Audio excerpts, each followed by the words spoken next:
When did you become a father? I became a father on November 10th, 2005. 2005. So what were you doing in 2005? I was writing for NASCAR. Well, yeah, I was writing for NASCAR.com. Yep. Still traveling to all the races and all that, right? Yep. So, okay. Now I want to get to this question before we get way down the line, but now is your travel today more? Yes. Right. And you're going longer. You're farther.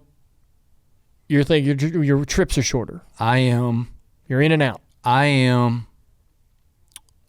am so convicted about coming home and about being present and about rerouting myself within my home and within my family at all costs.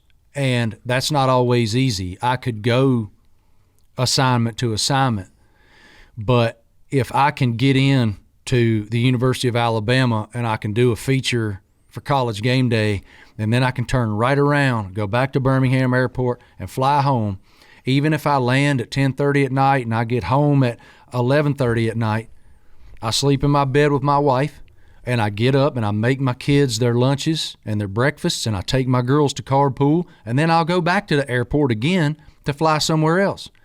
Because as much as I know they need my energy, they need to feel me, they need to smell me, they need to embrace me. Yeah.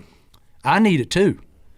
And there's a beautiful energy that comes with rerouting yourself that way. And I think it would be easier on my body and easier. I think it would be easier to just go to the next hotel. But my yearning to not do that is a very strong gravitational pull. Yeah. And so how does your employer feel about those decisions? Oh, they're all in. They're all in. Oh yeah, they want. ESPN is tremendous about it. First of all, you better be really good at what you do. Mm-hmm. But when you're really good at what you do, if that's what you need, you do it. And there was a segment in December during the lead up to the college football playoff and into the college football playoff where I went to the Rose Bowl, where I was on 13 airplanes in 11 days. Damn. And they're commercial airplanes, Junior. They ain't. Right. You ain't flying private. PJs. And I do not like the airport. I struggle with it more and more. Why? I like the airport. I mean, I don't do it every day, but when I go, I kind of enjoy it. It's kind of like, yeah, the lines, the hassle, the getting in and to your gate, but then it's like a mall inside. It's like food and shopping and. Yep. I'm glad you enjoy it. You don't see it that way. No, I don't. And I think it's the anxious energy that comes with all of the timing involved in it. Mm-hmm. Yeah. And then once I get on the airplane, I'm able to breathe a little bit, but more often than not, I'm flying directly to an assignment. I am not flying to an assignment that is something that doesn't require preparation. I'm flying to an assignment that requires tremendous preparation, mm-hmm. because what I've learned, and you were one of the first people that taught me this, you get what you give. And by that I mean, if I show up to an interview with Dale Earnhardt Jr., especially in 2004, 5, 6, unprepared, expecting you to just give me great content, and I'm not prepared for that, and I ask you a sorry question that has no depth, you're going to give me back what I gave you. And that has followed me. Nick Saban, Tiger Woods, you name it. I prepare voraciously, so when I get on that airplane, I'm not taking a nap, man. You know, your mind is on. Yeah. And so that's one thing I don't understand how you manage that, because I assume that you don't take a minute off. If you're headed to an assignment, your mind is working that assignment all the way up until the minute the camera turns on. And so how do you but that's who you are. So it's not how do you do that. It's like, I guess one of the things that I'm most curious about is you talked about walking into that racetrack at Richmond and looking around and going, damn, look at these are dudes, man. Totally. Holy moly, I don't belong here, or wow, this is huge and I feel so small. Now you've interviewed and will interview all the icons all over sport. You're in these really, really big environments, especially in college sport. You're placed in front of you're placed in situations where it's intimidating. I don't know that you feel it as much as you used to, but like the work that you do today and the people that you're in contact with, I don't know where the confidence comes to be able to do that so successfully. When you're talking in front of a cameraman, like, you believe the words that are coming out of your mouth. This ain't something scripted or rehearsed, or you're not just pulling stats and numbers and just spitting out things. You're telling me the how and the why, and I don't know, and you're doing it with such confidence, and oftentimes with an iconic individual at your side that you're talking about, and so I just am to see you go from the NASCAR days to where you are today. And I've watched the whole process. I still just don't know how you're able to do it. I don't know how you're able to run in those circles, because it seems just sports athletes, coaches, these are very strong mental minds, right? They don't bullshit. They can tell when you're weak. They can tell when you're unsure. They can tell when you're not 100% confident, but you never let them see that, because you're never that. You're always like 100% switched on. And so I don't know that came from your NASCAR days, but where did you learn, or where did you develop this ability to be great in those big moments, stay humble, stay approachable, connect? Everybody in the world walks up to you, and you talk about it all the time. People coming up to you and saying, "Hey man, I've been watching you. I'm a big fan," and you connect and talk to anybody. You're never too big you're never too busy. But man, you always succeed in these massive moments, and you've sort of transcended this sort of racing world that you kind of grew up in.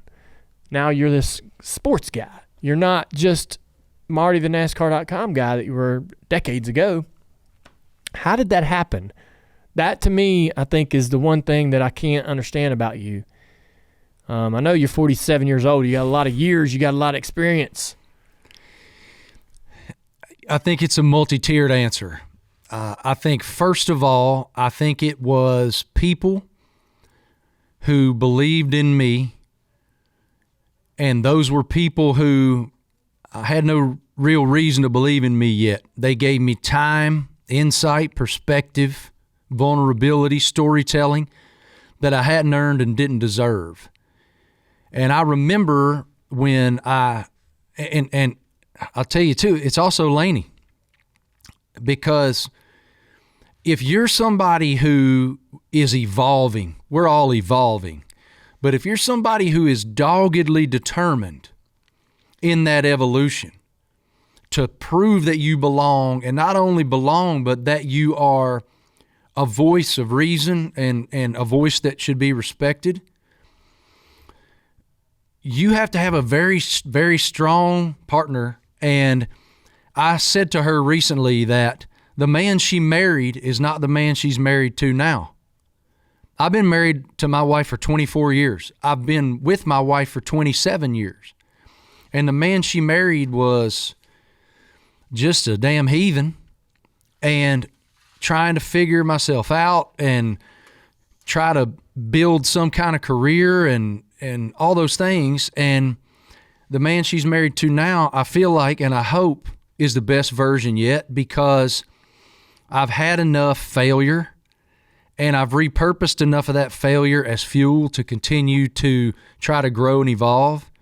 And she has been willing to do that with me, despite all those airplanes, all those hotel rooms, all that time where she's a single mom, especially when our kids were very young and I was still doing NASCAR full-time with ESPN. And I come home from the final race of the 2014 season. I walk in the door from Homestead Speedway. I've signed a brand new contract with ESPN that wasn't supposed to start till January 1st of 2015. I walk in the door in mid-November of 2014, and we have 8, 5, and 2 at home. And I had done 20 races in a row. And NASCAR races for the media are 5-day weeks. You leave on Thursday morning, you're gone at the racetrack Friday, Saturday, Sunday, you come home Monday. That's the way it is. And she was a single mom for that whole 20 weeks in a row with an 8-year-old son and 5 and 2-year-old daughters. And she had to clean up the piss. And she had to make all the meals. And she had to run them around all over the place, into the carpool and all those things, while I'm off chasing race cars and chasing a dream.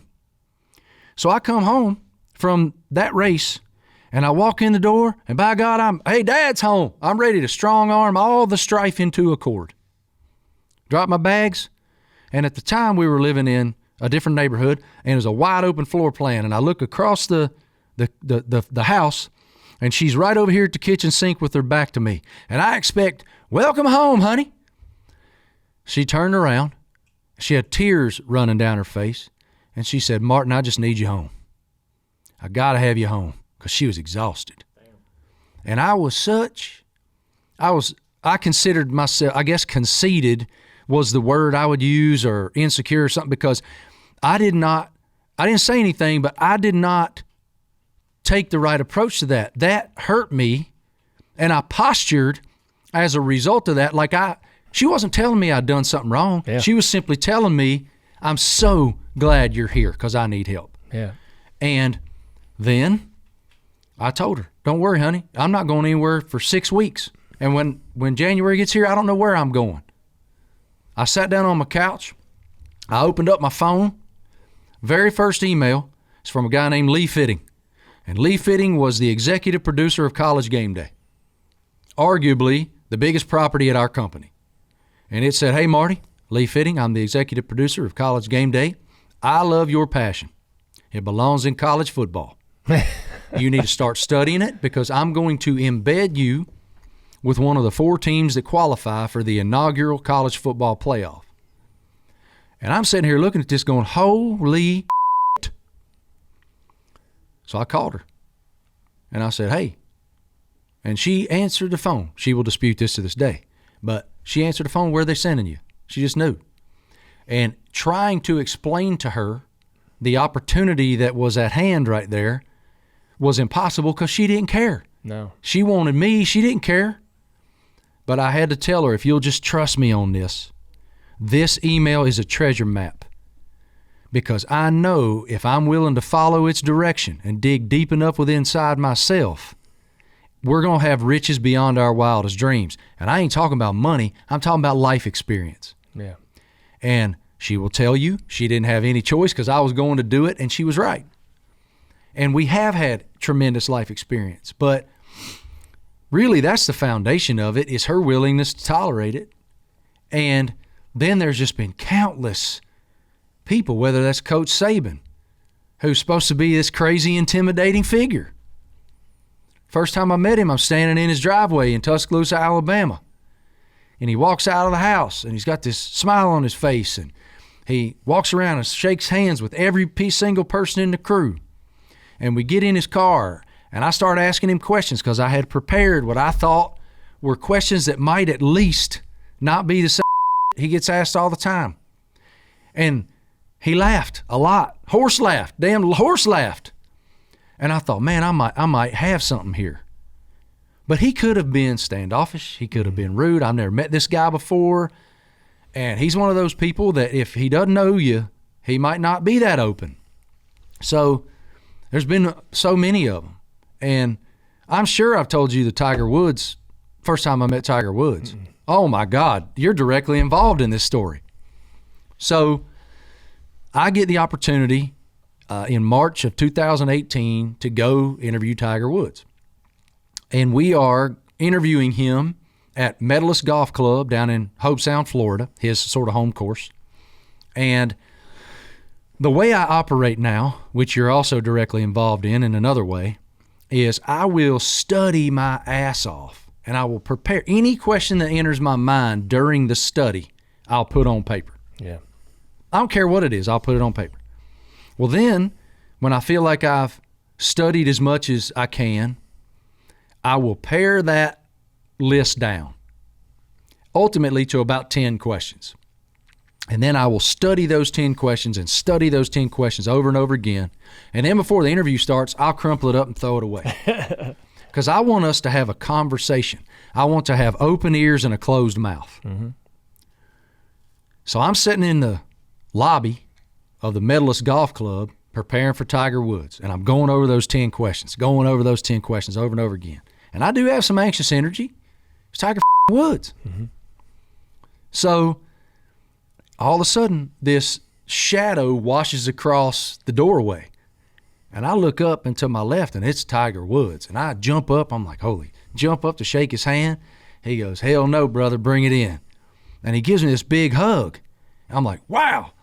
And he goes, you want to know the most awesome thing I've ever seen on ESPN? I said, what? He goes, Dale Earnhardt Jr.'s last race, when you guys shotgunned that beer together right there beside his race car.